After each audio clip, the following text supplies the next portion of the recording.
आपने देखा होगा कि हमारे समाज को ज़रूरत थी आज पढ़ने की। किसकी ज़रूरत थी? पढ़ने की। और पढ़ लिख करके आगे बढ़ने की आवश्यकता थी।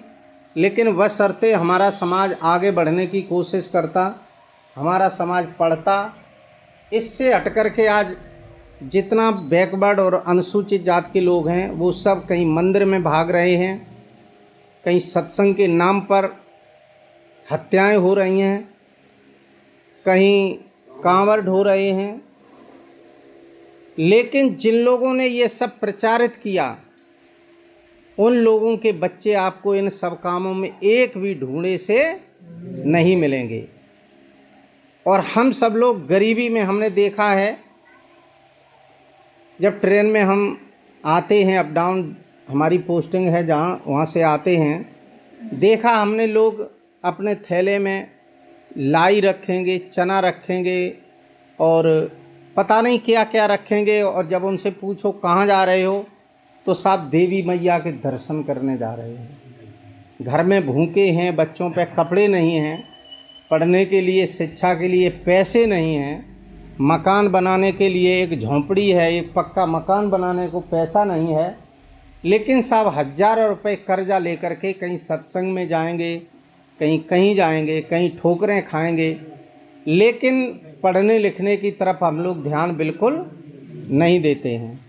तो मेरा आप सबसे ये निवेदन है, प्रार्थना है कि आज हम लोग जो हैं पिछड़ेपन की तरफ जो जा रहे हैं वो कहीं न कहीं हम इस अंधविश्वास की बदौलत जा रहे हैं।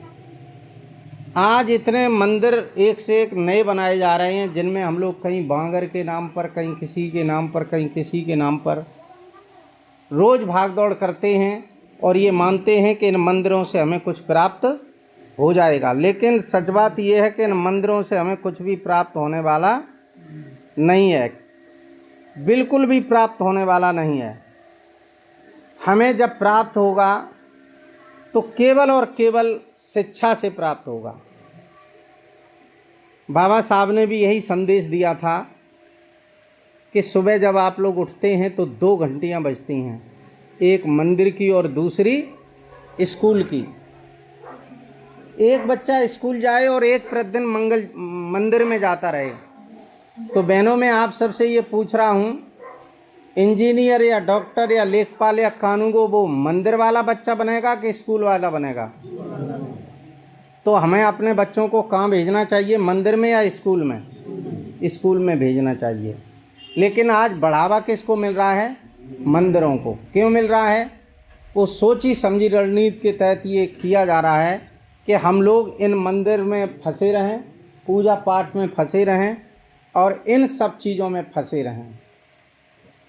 आज देखा घर घर में गणेशोत्सव मनाया जा रहा है, मन रहा है ना। आज से 15 साल 20 साल पहले हमारे यहाँ गणेश तो उत्सव का कोई भी त्यौहार नहीं था। लेकिन अब हमारे लोग क्या करते हैं, आपस में चंदा करेंगे, एक गणेश की मूर्ति लाएंगे, 10 दिन पूजा करेंगे और 10 दिन के बाद उस गणेश की मूर्ति को कहाँ डालते हैं? किसी नहर में, तालाब में या नदी में डाल देते हैं। आप किसी की पूजा करिए, पैर छुइए और 10 दिन बाद ले जा करके किसी को आप नदी में डाल दीजिए, अच्छा काम है, हैं? और आपको बताऊं, ये गणेश उत्सव चला कहाँ से? सबसे पहले बम्बई में तिलक ने एक मूर्ति गणेश की रखवाई, और वो सिर्फ इसलिए रखवाई कि हम यहाँ पर जो लोग आएंगे तो 10 दिन तक हम प्रचार प्रसार करेंगे। 10 दिन तक वो अपना प्रचार प्रसार करते रहे और फिर वो मूर्ति नगर भ्रमण के लिए निकलवाई गई, पुणे की गलियों में घुमाई गई। और घूमते समय ये हुआ कि हमारे आप जैसे किसी एक दलित भाई ने उसको पूजा के नाम पर जाकर के क्या किया, स्पर्श कर दिया, यानी छू लिया जाके। और जब छू लिया तो वहाँ के जो मनुवादी व्यवस्था के लोग थे, वो ब्राह्मणवादी व्यवस्था के लोग कहने लगे कि अब ये एक दलित के छूने से ये मूर्ति खंडित हो गई, ये गलत हो गई, ये अपवित्र हो गई। कोहराम मचने लगा। तो तिलक जी ने बड़ी सोची समझी रणनीति से क्या किया तो वो नगर भ्रमण के बाद तब तक एक नाला आया। उन्होंने कहा कि ये आवाज़ और ज़्यादा आगे को बढ़े, इससे पहले हम क्या करेंगे कि इसको हम इस नदी में विसर्जित कर दें। और उन्होंने अपनी सोची समझी रणनीति के तहत उस मूर्ति को क्या किया, उसी नदी में विसर्जित करा दिया। और उसी दिन से ये कार्यक्रम शुरू हो गया। एक पहली मूर्ति जब हम दलित भाइयों के छूने से अपवित्र हो गई, तो क्या आज हम लोग ही उस गणेश की मूर्ति को अपने घरों में रखते हैं लाके? और नई जितनी पीढ़ी है वो बढ़िया बढ़िया लोगों से चंदा लेगी, 1500 रुपये करेगी, 10 दिन तक वहाँ शराब पी करके द्वंद्व मचाएगी, आराम से नाच कूद होगा, और 10वें दिन के बाद ले जा करके उसको क्या करेंगे, नहर या तालाब में विसर्जित कर देंगे। ये आज गणेश उत्सव के रूप में चल रहा है। भाई हम किसी अपने माँ बाप की या किसी चहेते की पूजा कर रहे हैं, उसकी आरती उतार रहे हैं, लेकिन अगर हम 10वें दिन उसको ले जा करके और ऐसा व्यवहार करें तो क्या ये ठीक है, गलत है? ऐसा बिल्कुल नहीं होना चाहिए। और ऐसा बिल्कुल अंधी परंपरा के नाम पर हम लोगों को गुमराह किया गया। आज कांवर की बात देख लो, हमारे लोग चढ़ के उसमें हिस्सा ले रहे हैं, हमारे लोग चढ़ के हिस्सा ले रहे हैं। और जितने भी लोग जाते हैं कांवर ढोने, उसमें केवल बैकवर्ड और अनुसूचित जाति के ही लोग मिलते हैं। कोई भी आपको उसमें सवर्ण व्यक्ति नहीं मिलेगा। वो अपने पढ़ाई में होगा, धंधे में होगा, रोजगार में होगा, IAS PCS की तैयारी कर रहा होगा। लेकिन हमारे बच्चे क्या है, अब तो एक और चलने लगी कांवर, कौन सी बोली जाती है? हाँ, उसमें डाक कांवर बोली जाती है। उसमें एक 4 व्हीलर तैयार करेंगे, इतना भारी साउंड लगाएंगे कि किसी हार्ट मरीज को अगर वो सुनवा दिया जाए तो उसे और अटैक पड़ जाए। और ये लोग पूरा, एक भागेगा पीछे 2 भागेंगे, 10 मोटरसाइकिल वाले भी संग चलेंगे। इससे क्या हो जाएगा आप बताइए हमें, क्या हो जाएगा इससे? इससे कुछ भी होने वाला नहीं है। आप एक चीज़ देखिए, कांवर को अगर थोड़ा पीछे जाइए तो बताया जाता है कि एक बार श्रवण कुमार अपने अंधे माँ बाप को डोली में लग करके तीर्थों में ले गए। और वो क्यों ले गए, उसका कारण क्या था?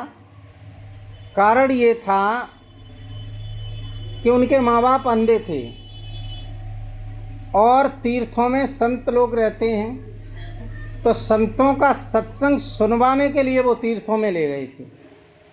लेकिन हमारे लोग क्या करने लगे, उसके बदले भागम भाग जाएंगे, गंगा पर जाएंगे, वहाँ से कोई पानी भरेंगे और पानी लाके पत्थरों के मूर्तियों पर डाल देंगे लाके। इससे क्या होने वाला है? क्या होने वाला है भाइयों? कुछ होने वाला है? हमारे हिसाब से तो नहीं होने वाला है। तो मेरा आप सबसे ये निवेदन है कि हम अपने बच्चों को शिक्षा की तरफ ले चलें। किसकी तरफ ले चलें? शिक्षा की तरफ। चाहे हम भीख मांगें, चाहे पला डालें, चाहे मजदूरी करें, लेकिन अपने बच्चों को अच्छी से अच्छी शिक्षा दिलाने की कोशिश करें। एक बच्चा जब घर में पढ़ जाता है तो कहीं न कहीं समाज का बहुत बड़ा काम करता है। मैं आपसे एक प्रश्न मैंने पूछा था कि आज जो भी ये सब कुछ मिल रहा है वो बाबा साहब की बदौलत मिल रहा है, लेकिन आप ये विडंबना देखिए कि हमारे लोगों के घरों में बाबा साहब की फ़ोटो नहीं मिलती है। आज ये जो फ़ोटो लगी हुई हैं दोनों,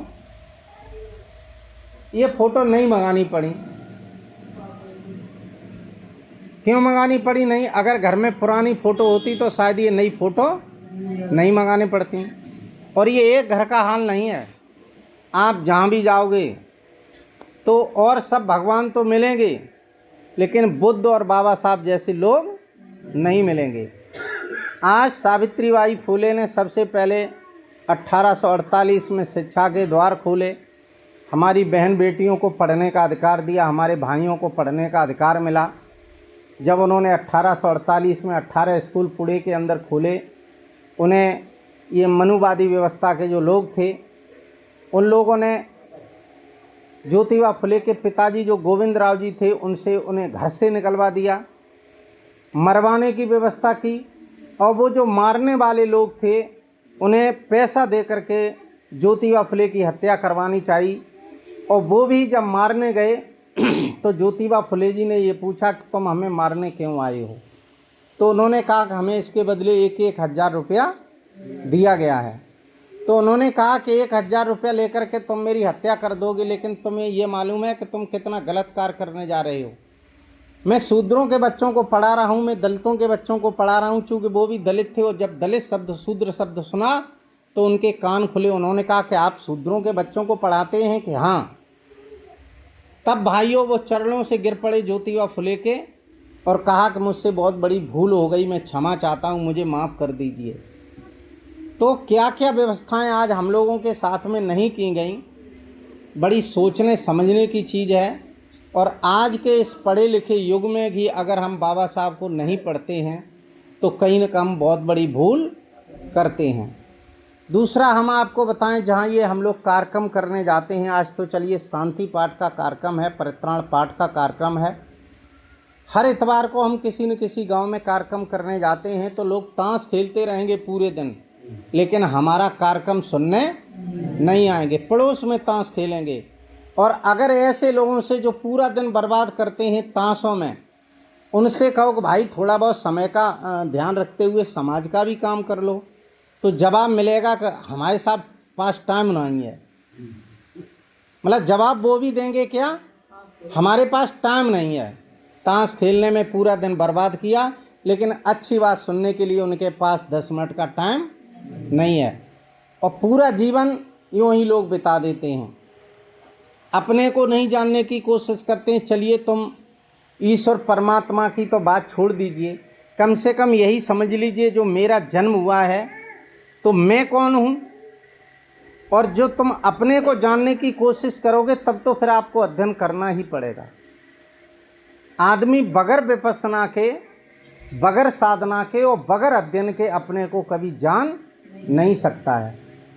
तो अपने को जानने के लिए तो साधना कंपलसरी है। बुद्ध ने एक रास्ता दिया कि आप साधना के द्वारा अपने को प्राप्त कर सकते हो, अपने अंदर ज्ञान पैदा कर सकते हो। लेकिन हमारे लोग कभी अपने को भी जानने की कोशिश नहीं करते। समाज की तो बात छोड़िए, समाज के लिए 10 मिनट का टाइम नहीं है, अपने लिए भी 10 मिनट का टाइम नहीं है। जो व्यक्ति 4 घंटा 8 घंटा ताश खेलने में, गप लड़ाने में समय बर्बाद करता है, अगर वो अपने ऊपर ही रिसर्च करना शुरू कर दे, थोड़ा अध्ययन करना शुरू कर दे, तो शायद अपने को जान करके वो समाज में बहुत बड़ा काम कर सकता है। आज हम बाबा साहब को नहीं पढ़ते हैं। अगर बाबा साहब ये सोच लेते कि हमारा ही जीवन चैन में कट जाए, भाड़ में जाए ये समाज, तो बहनों भाइयों ये शान शौकत हमें प्राप्त हो जाती। बाबा साहब ने अपना पूरा जीवन इसलिए केवल खपा दिया, अपने 4 बच्चों का बलिदान कर दिया केवल और केवल हमारे लिए। उसके बदले हमें ये सुंदर सी कोठी मिली, उसके बदले सुंदर साड़ियाँ मिली, उसके बदले सुंदर pant shirt, TV, motorcycle, 4 wheeler मिले, हवाई जहाज़ हेलीकॉप्टर में बैठने को जगह मिली, देश विदेश घूमने का सब कुछ मिला। लेकिन हमने बाबा साहब को अंदर से जानने की बिल्कुल कोशिश नहीं की। बड़ा कष्ट होता है, लेकिन मैं ईमानदारी कह रहा हूँ आपसे कि आप बाबा साहब को जिस दिन मन से पढ़ना शुरू करोगे, आपके अंदर से आँखों में आंसू नहीं रुकेंगे। बाबा साहब का जीवन ऐसा है।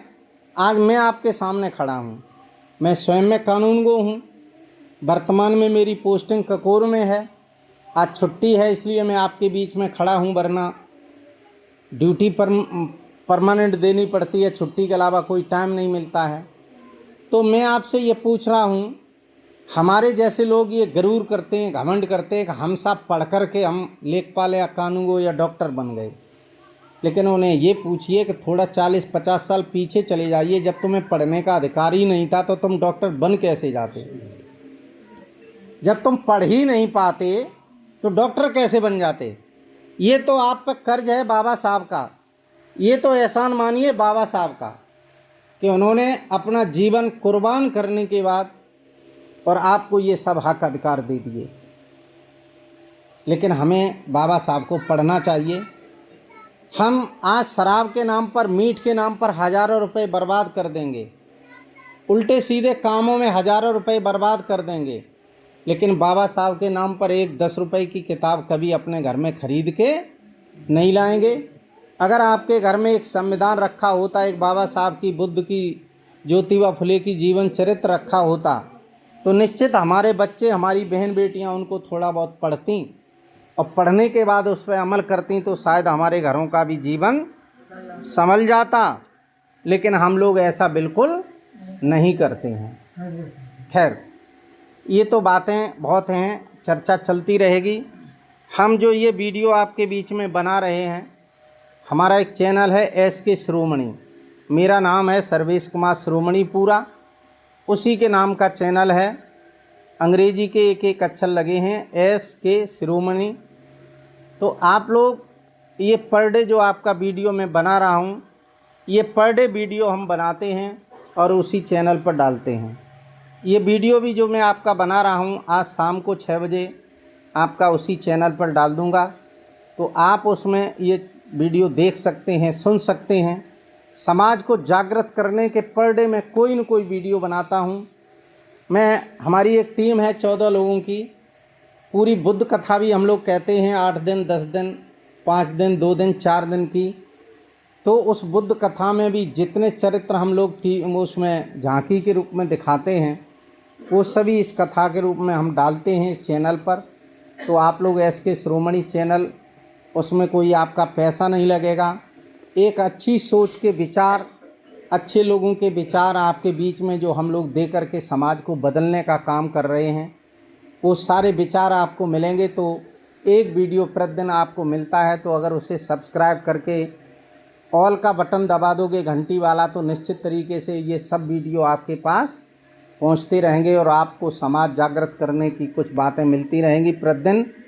आप जैसे उल्टे सीधे वीडियो देखते हैं, तो निश्चित तरीके से अगर समाज जागृति के वीडियो देखेंगे तो आपके अंदर कुछ न कुछ तो ज्ञान पैदा ज़रूर होगा। समाज में बदले की भावना से नहीं, समाज को बदलने की भावना से आप लोग काम करना शुरू कर देंगे, निश्चित समाज बदलेगा। तो आइए अब ये कार्यक्रम शुरू करते हैं आपके बीच में। और